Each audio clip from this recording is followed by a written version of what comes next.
Assalamualaikum warahmatullahi wabarakatuh.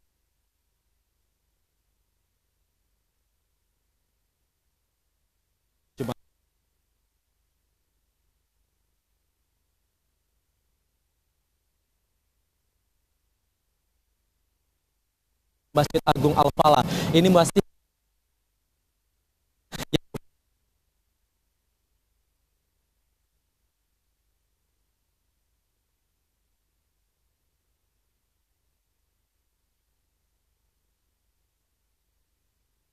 sudah dikomandasi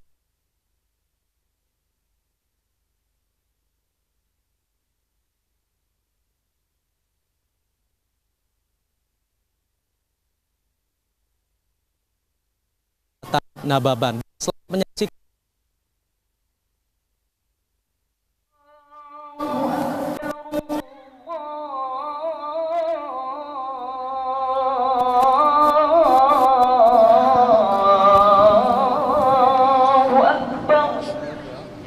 Bagus loh.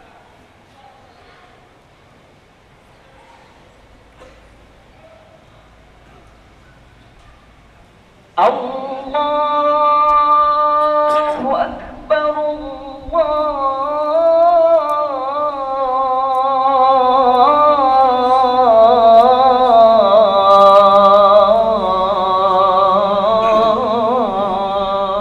Akbar.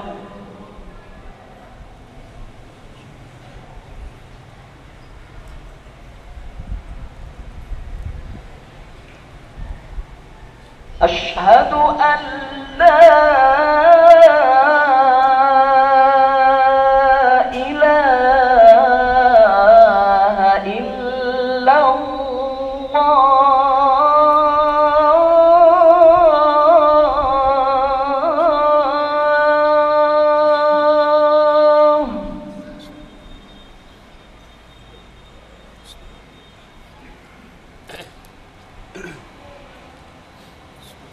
أشهد أن لا إله إلا الله.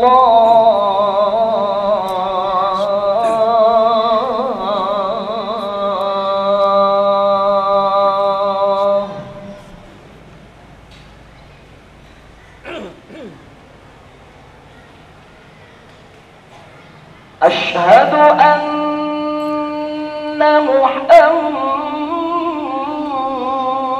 محمدا رسول الله.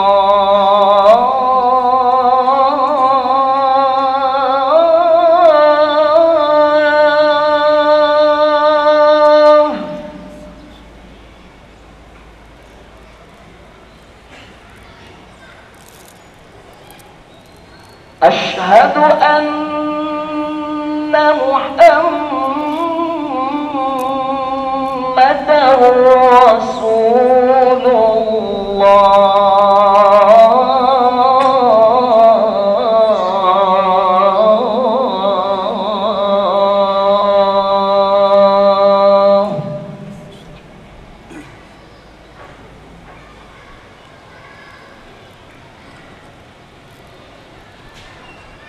حي على الصلاة.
لا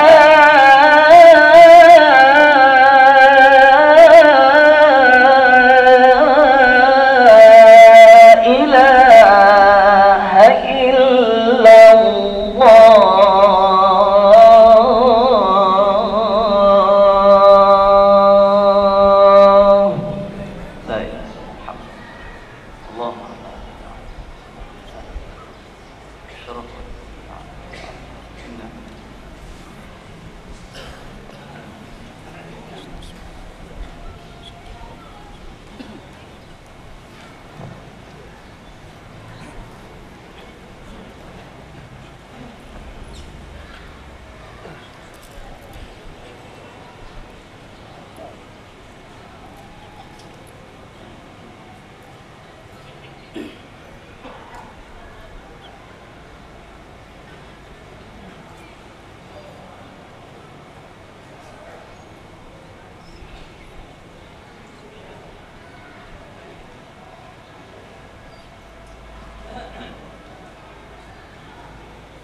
شرف. إن الله وملائكته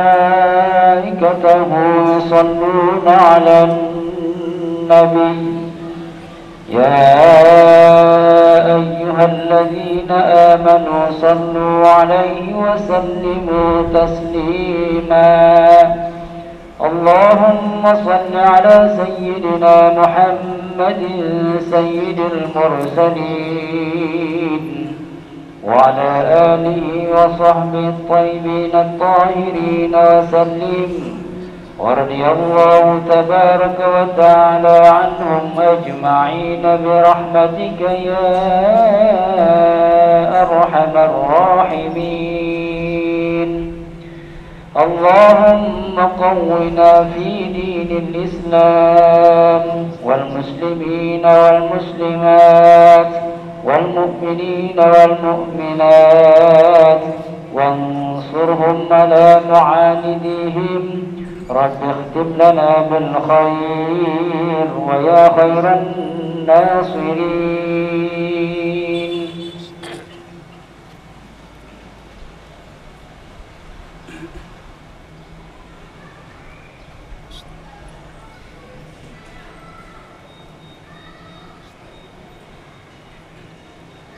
السلام عليكم ورحمة الله وبركاته.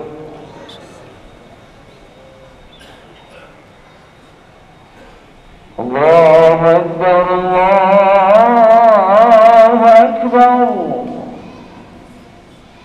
الله أكبر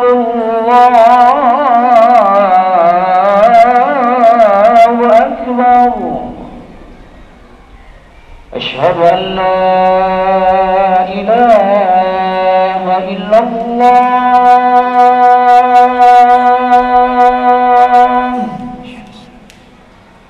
أشهد أن لا إله إلا الله.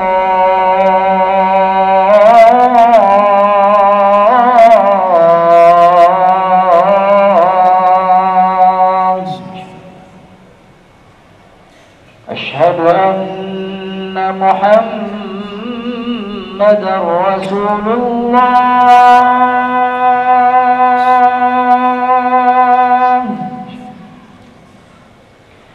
أشهد أن محمدًا رسول الله.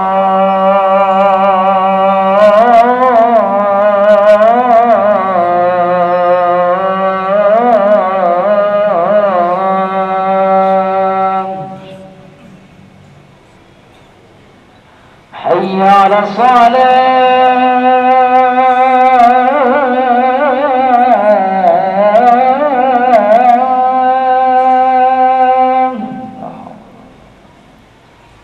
حي على الصلاة.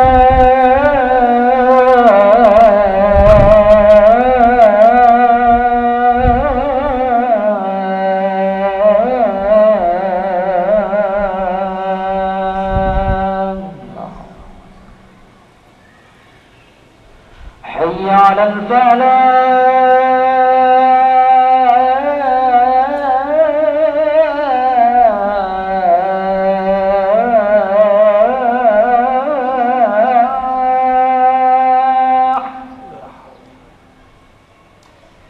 حي على الفلاح.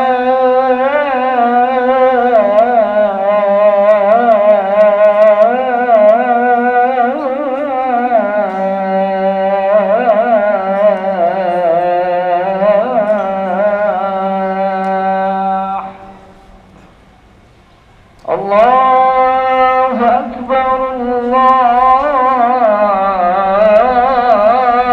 الله أكبر. لا إله إلا الله.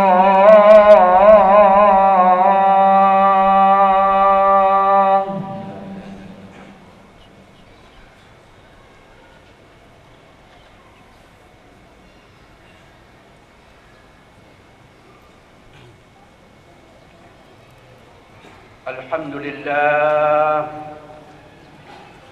الحمد لله الذي أرسل رسوله بالهدى ودين الحق ليظهره على الدين كله وكفى بالله شهيدا ولو كره الكافرون. أشهد أن لا إله إلا الله وحده لا شريك له وأشهد أن محمدًا عبده ورسوله. اللهم صل وسلم وبارك على سيدنا محمد وعلى آله وأصحابه أجمعين. أما بعد، فيا معاشر الجمعة، أسعدكم الله حياتكم، وأوصيكم وإياي نفسي بتقوى الله فقد فاز المتقون.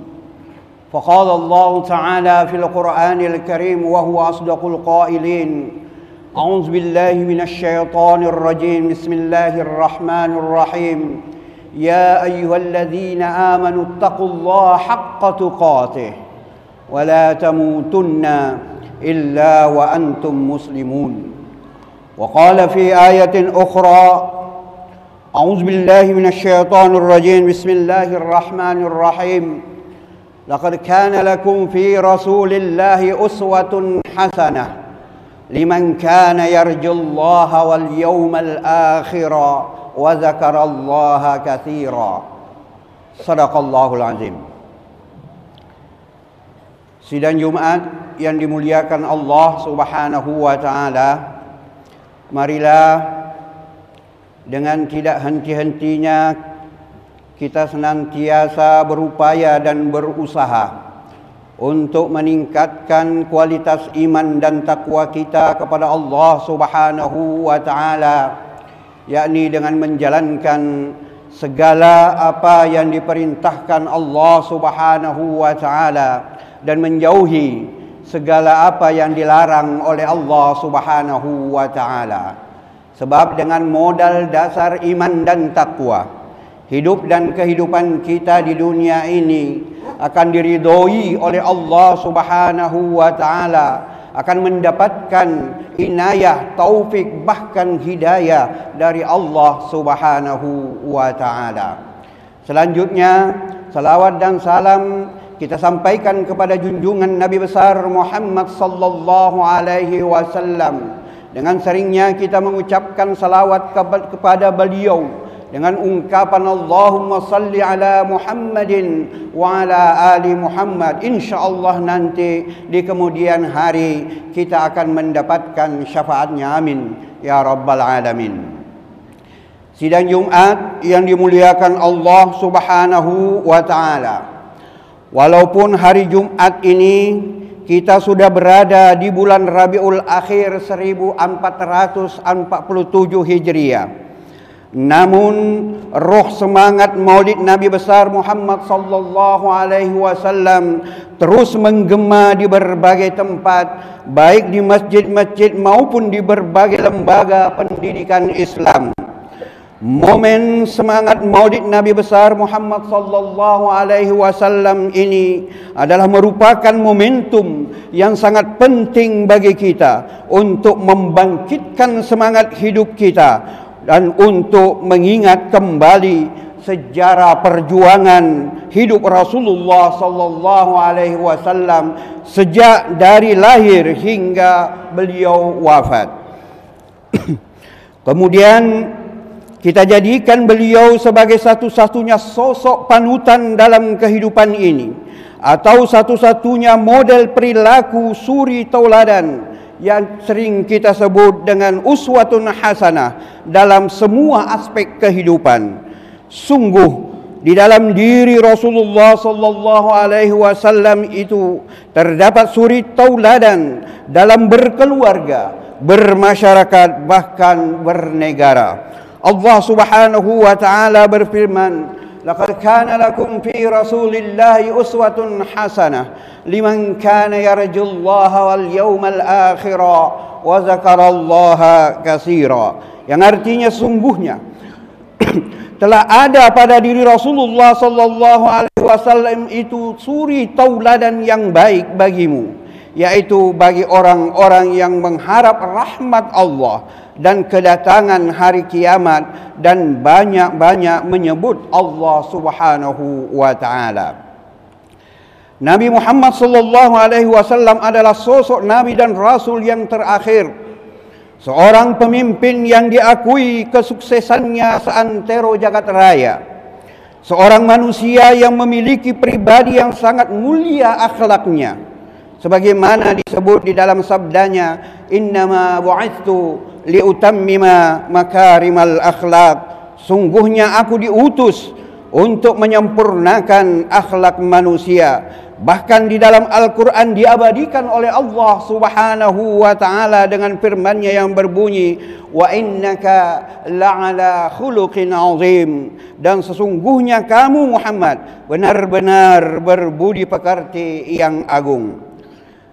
Di dalam sebuah riwayat dikatakan bahwa Aisyah radhiyallahu anha pernah menuturkan bahwa akhlak Rasulullah sallallahu alaihi wasallam itu adalah Al-Qur'an.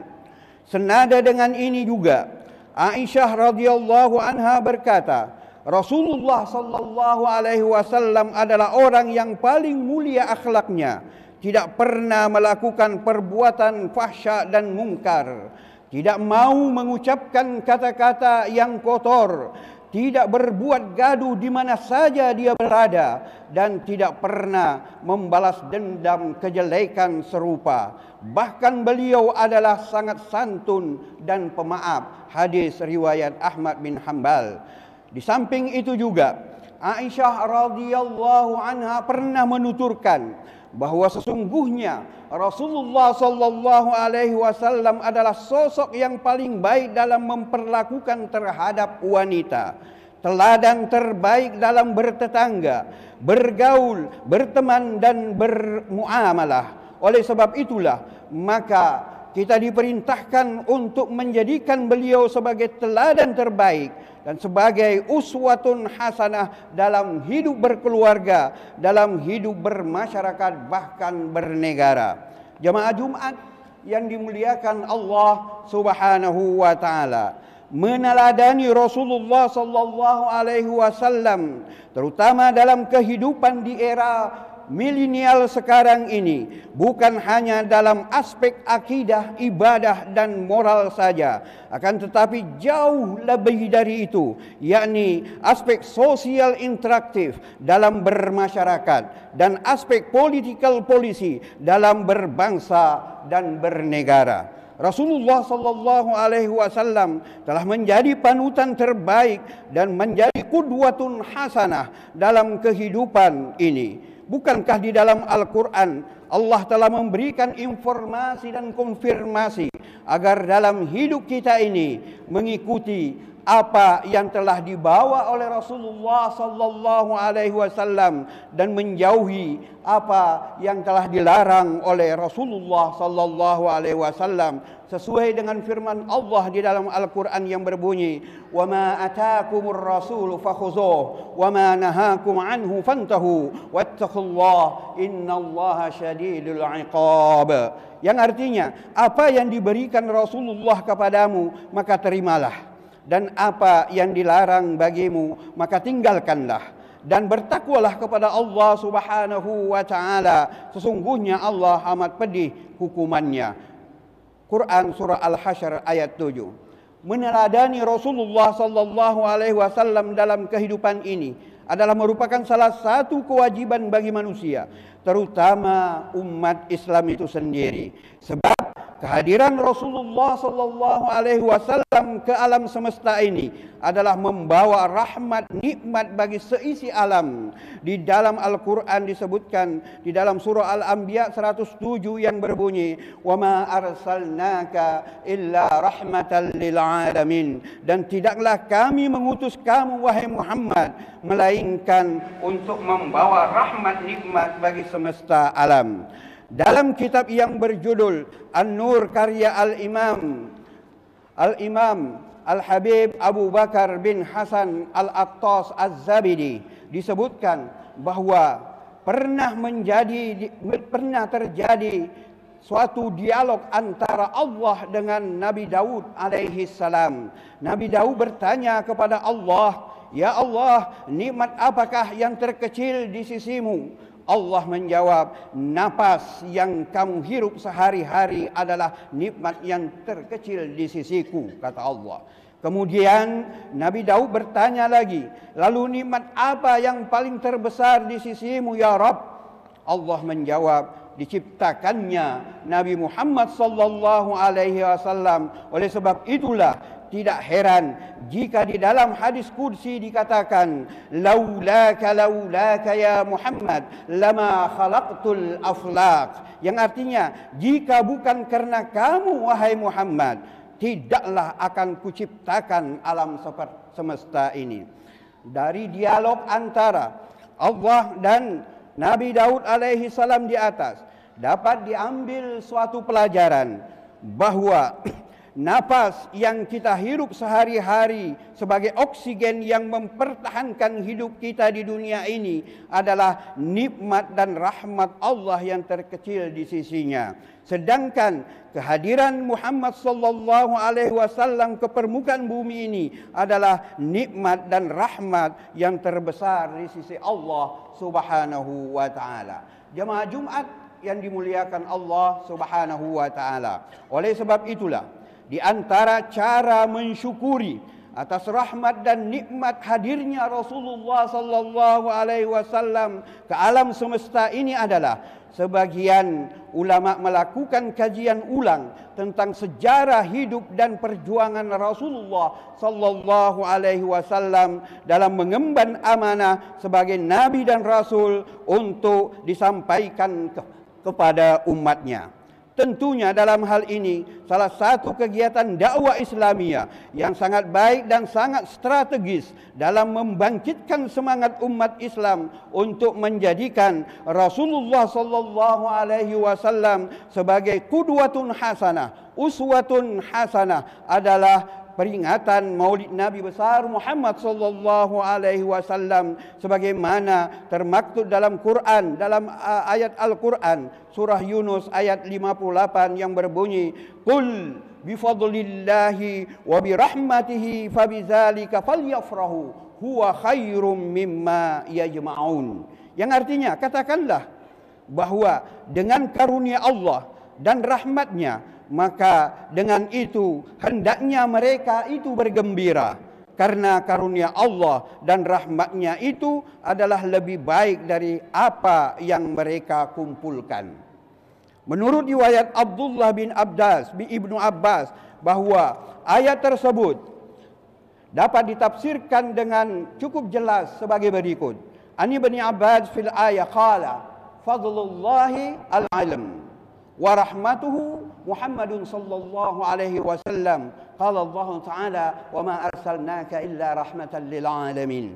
Artinya bahwa yang dimaksud dengan karunia Allah adalah ilmu Allah itu sendiri, yakni Al-Qur'an, dan yang dimaksud dengan rahmat Allah dalam ayat tersebut adalah Nabi Muhammad sallallahu alaihi wasallam sebagaimana firman-Nya, dan tidaklah kami utus kamu Muhammad melainkan untuk menjadi rahmat bagi semesta alam.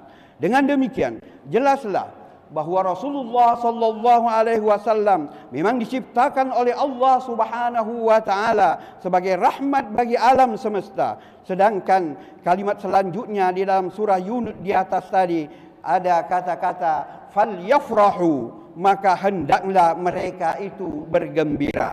Secara otomatis memerintahkan kepada kita semuanya, kepada umat Islam untuk menyambut gembira atas rahmat tersebut, yaitu menyambut kehadiran Rasulullah sallallahu alaihi wasallam ke alam semesta ini.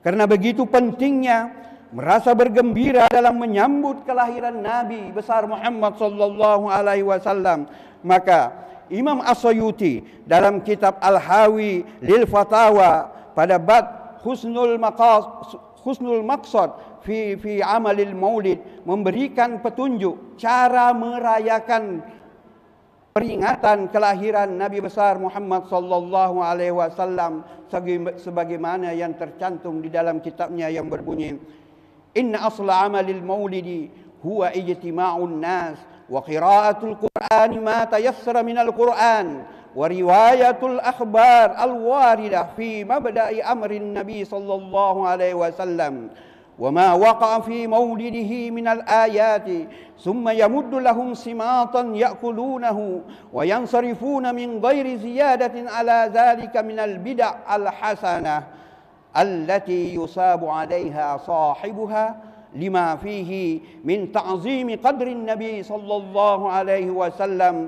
wa izharil farah wal istibsyar bi maulidihi asy-syarif." Yang artinya bahwa asal perayaan Maulid Nabi Muhammad sallallahu alaihi wasallam itu manusia berkumpul, kemudian membaca ayat-ayat suci Al-Quran, kemudian menyampaikan kisah-kisah teladan beliau, Kemudian menghidangkan makanan yang dinikmati bersama. Setelah itu mereka pulang. Hanya itu saja yang dilakukan, tidak lebih dari itu. Namun semua itu sesungguhnya termasuk bid'ah hasanah. Oleh karenanya orang yang melakukannya diberi pahala karena mengagungkan Nabi Muhammad sallallahu alaihi wasallam, mengangkat derajat Nabi Muhammad sallallahu alaihi wasallam, menampakkan sukacita dan kegembiraan atas kelahiran Nabi besar Muhammad sallallahu alaihi wasallam yang mulia. Ini terdapat dalam kitab Al-Hawi lil Fatawa juz 1 halaman 189 sampai 197. Jemaah Jumat yang dimuliakan Allah Subhanahu wa taala, sebagai intisari dari paparan di atas dapat diambil suatu kesimpulan dari khutbah Jumat yang singkat ini sebagai berikut. Yang pertama, dalam rangka memperingati Maulid Nabi besar Muhammad sallallahu alaihi wasallam, hendaknya diawali dengan pembacaan ayat-ayat suci Al-Qur'an yang berkaitan erat dengan misi risalah Rasulullah sallallahu alaihi wasallam dan yang berkaitan tentang sifat-sifat akhlak Rasulullah sallallahu alaihi wasallam, sebab Al-Qur'an itu sendiri merupakan mukjizat terbesar Rasulullah sallallahu alaihi wasallam dan sekaligus pedoman hidup bagi umat Islam dan bahkan bagian dari sifat-sifat akhlak Rasulullah sallallahu alaihi wasallam. Yang kedua, dalam memperingati Maulid Nabi besar Muhammad sallallahu alaihi wasallam, hendaknya disampaikan tentang sejarah hidup perjuangan Rasulullah dalam mengemban amanah sebagai nabi dan rasul, dan sekaligus pemimpin umat yang penuh keteladanan atau uswatun hasanah bagi umat manusia. Dan yang ketiga, dalam memperingati Maulid Nabi besar Muhammad sallallahu alaihi wasallam, hendaknya menunjukkan rasa syukur kita agar di atas segala nikmat Allah Subhanahu wa taala dan membuktikan rasa cinta kita kepada Rasulullah sallallahu alaihi wasallam dengan cara meneladaninya dalam kehidupan sehari-hari dan membiasakan diri kita untuk selalu mengucapkan dan memperbanyak mengucapkan salawat kepada beliau. Allahumma salli ala Sayyidina Muhammadin wa ala alihi wa ashabihi ajma'in. Jemaah Jumat yang dimuliakan Allah Subhanahu wa taala, demikian khutbah singkat ini semoga dapat menjadi bahan pertimbangan dalam kehidupan kita dan dapat memotivasi diri kita dalam upaya membangkitkan roh semangat kita untuk lebih banyak mencintai dan meneladani Rasulullah sallallahu alaihi wasallam dalam kehidupan ini. Barakallahu li wa lakum fil Qur'anil Karim wa nafa'ani wa iyyakum bima fihi minal ayati wadzikril hakim. Aqulu qawli hadza wa astaghfirullah li wa lakum wa lisairil muslimina min kulli dzamb fastaghfiruhu innahu huwal ghafurur rahim. سيدنا محمد وعلى آل سيدنا محمد.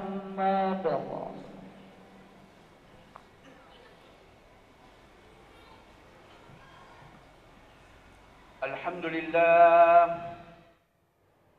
الحمد لله حمدا كثيرا كما أمر.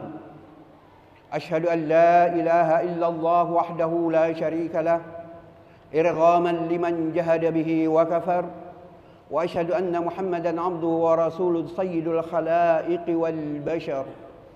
اللهم صل وسلم وبارك على سيدنا محمد وعلى آله وأصحابه أجمعين. أما بعد، فيا معاشر الجمعة اتقوا الله ما استطعتم واتقوا يوما ترجعون فيه إلى الله ثم توفى كل نفس ما كسبت وهم لا يظلمون.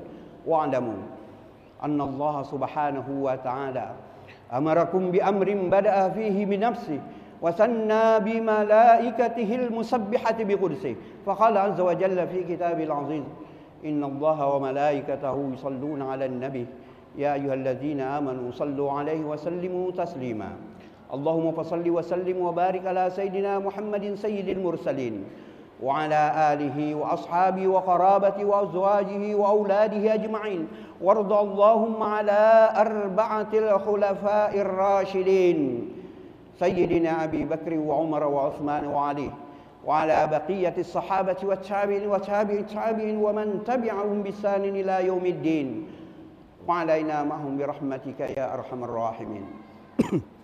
اللهم اغفر للمسلمين والمسلمات والمؤمنين والمؤمنات إنك سميع قريب مجيب الدعوات ويا قاضي الحاجات. اللهم أصلح لنا ديننا الذي هو عصمة أمرنا، وأصلح لنا دنيانا التي فيها معاشنا، وأصلح لنا آخرتنا التي إليها معادنا، واجعل الحياة زيادة لنا في كل خير، واجعل الموت راحة لنا من كل شر.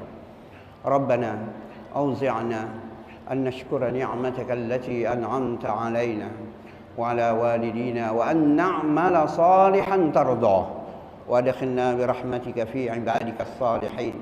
ربنا آتنا في الدنيا حسنة وفي الآخرة حسنة وقنا عذاب النار. عباد الله، إن الله يأمر بالعدل والإحسان وإيتاء ذي القربى وينهى عن الفحشاء والمنكر والبغي يعظكم لعلكم تذكرون ويعظكم لعلكم تذكرون. واذكروا الله يذكركم واسألوه من فضله يعطكم ولذكر الله أكبر والله يعلم ما تصنعون. الله أكبر الله أكبر. أشهد أن لا إله إلا الله. أشهد أن محمدا رسول الله. حي على الصلاة حي على الفلاح. قد قامت الصلاة قد قامت الصلاة. الله أكبر الله أكبر. لا إله إلا الله.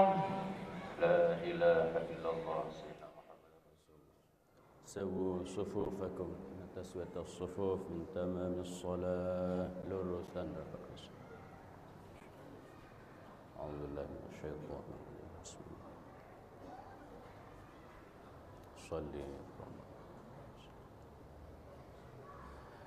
الله أكبر.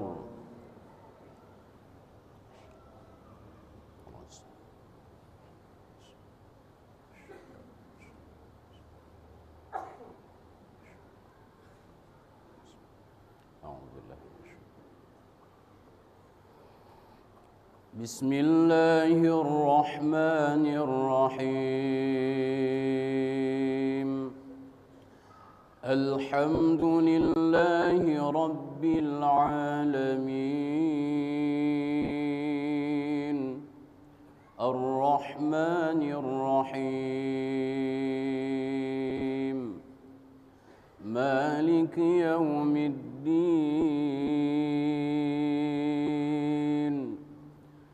إياك نعبد وإياك نستعين. اهدنا الصراط المستقيم.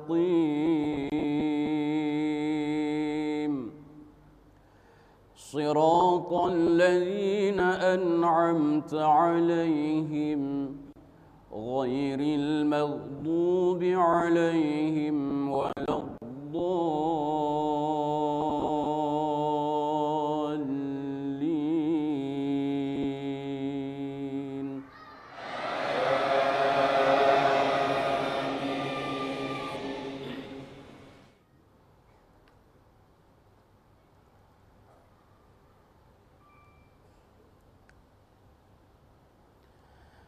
بسم الله الرحمن الرحيم.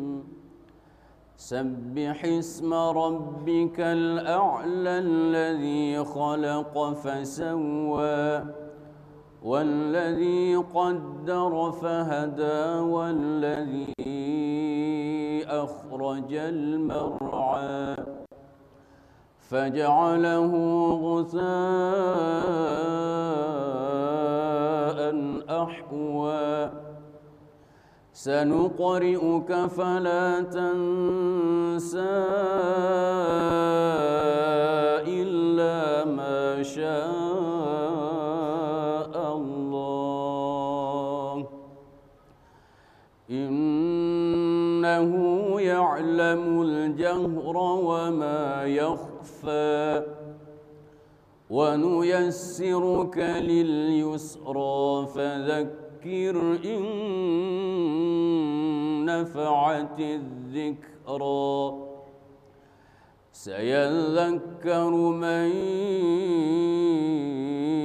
يخشى ويتجنبها الأشقى الذي يصلى النار الكبرى ثم لا يموت فيها ولا يحيا قد أفلح من تزكى وذكر اسم ربه فصلى بل تؤثرون الحياة الدنيا والآخرة خير وأبقى إن هذا لفي الصحف الأولى صحف إبراهيم وموسى الله أكبر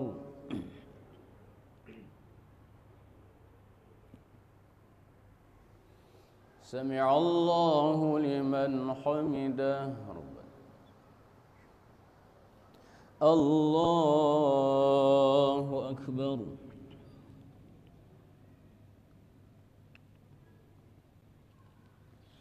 الله أكبر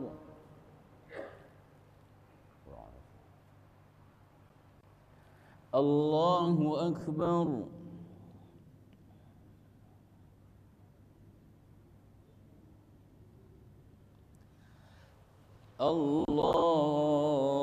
الله أكبر بسم الله الرحمن الرحيم الحمد لله رب العالمين الرحمن الرحيم مالك يوم الدين إياك نعبد وإياك نستعين اهدنا الصراط المستقيم صراط الذين أنعمت عليهم غير المغضوب عليهم ولا الضالين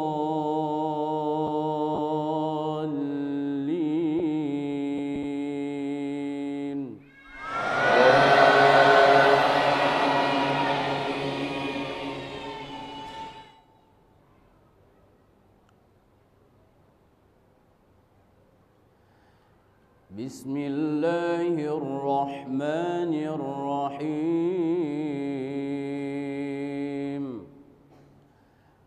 هل أتاك حديث الغاشية وجوه يومئذ خاشعة عاملة ناصبة تصلى نارا حامية تسقى من عين آنية ليس لهم طعام إلا من ضريع لا يسمن ولا يغني من جوع وجوه يومئذ ناعمة لسعيها راضية في جنة عالية لا تسمع فيها لاغية فيها عين جارية فيها سرر مرفوعة وأكواب موضوعة ونمارق مصفوفة وزرابي مبثوثة أفلا ينظرون إلى الإبل كيف خلقت وإلى السماء كيف رفعت وإلى الجبال كيف نصبت وإلى الأرض كيف سطحت فذكر إنما أنت مذكر لست عليهم بمسيطر إلا من تولى وكفر فيعذبه الله العذاب الأكبر إن إلينا إيابهم ثم إن علينا حسابهم. الله أكبر.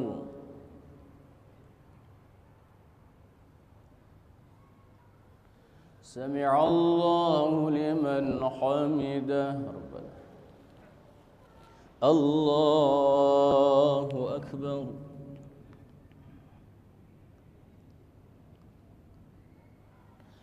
الله أكبر.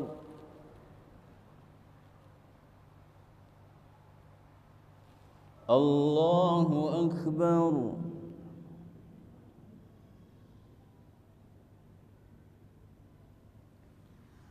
الله أكبر. السلام عليكم. أشهد أن لا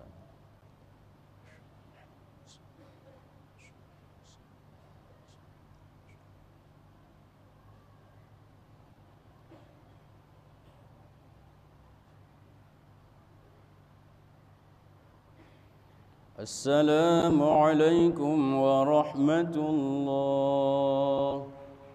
السلام عليكم ورحمة الله.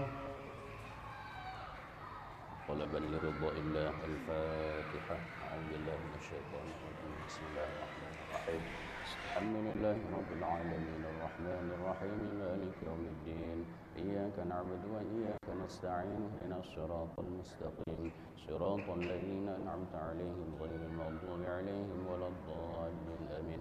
بسم الله الرحمن الرحيم. الحمد لله رب العالمين الرحمن الرحيم مالك يوم الدين. إياك نعبد وإياك نستعين اهدنا الصراط المستقيم صراط الذين أنعمت عليهم. بسم الله الرحمن الرحيم. الحمد لله رب العالمين الرحمن الرحيم مالك يوم الدين. إياك نعبد وإياك نستعين اهدنا الصراط المستقيم صراط الذين أنعمت عليهم غير المغضوب عليهم ولا الضالين آمين. بسم الله الرحمن الرحيم. الحمد لله رب العالمين الرحمن الرحيم مالك يوم الدين.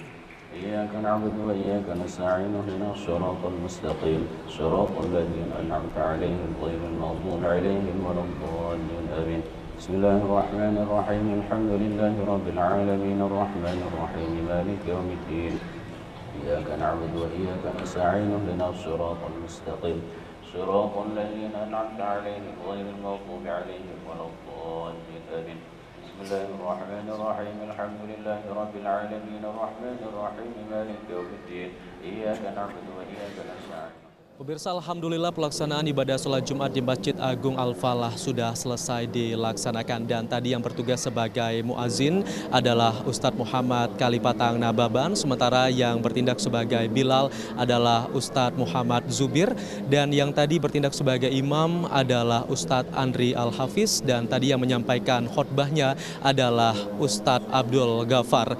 Dan semoga dengan penyampaian khotbah dengan judul Uswatun Hasanah dalam kehidupan manusia, kita dapat memetik hikmah dan juga pelajaran bagaimana kita dapat meneladani sifat dan juga akhlak dari Rasulullah SAW sebagai suri tauladan yang baik. Dan sampai di sini kami menemani Anda dalam siaran langsung sholat Jumat di Masjid Agung Al-Falah. Terima kasih atas perhatian dan kebersamaan Anda. Wabillahi taufiq wal hidayah. Wassalamualaikum warahmatullahi wabarakatuh. Bismillahirrahmanirrahim. A'udzu birabbil falaq min syarri ma khalaq.